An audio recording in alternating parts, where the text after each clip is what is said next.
qui a ouvert la boîte de Pandore en révélant le contenu d'un rapport de l'ONU sur des exactions commises par l'armée rwandaise en RDC entre 1993 et 2003.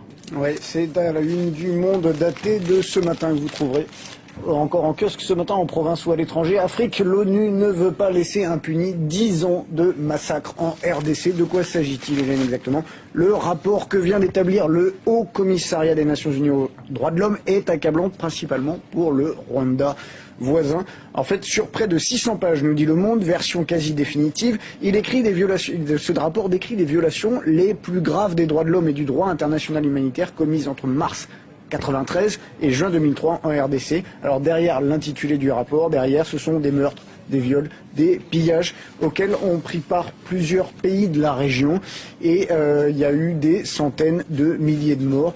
Autant de crimes qui ne sont, nous précise Le Monde aujourd'hui, pas passés en justice.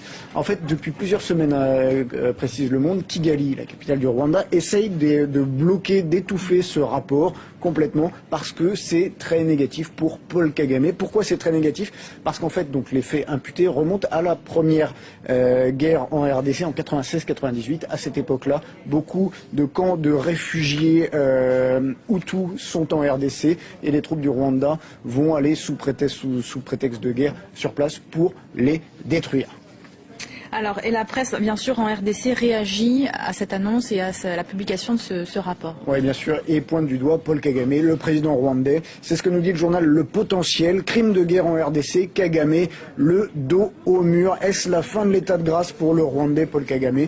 D'ores et déjà, nous dit cet analyste, les analystes, justement, pensent qu'il est temps de conjuguer le règne de Paul Kagame au passé, car malgré toutes ces tentatives d'étouffer le rapport du HCDH, il devra répondre de toutes les exactions commises par ses troupes en RDC.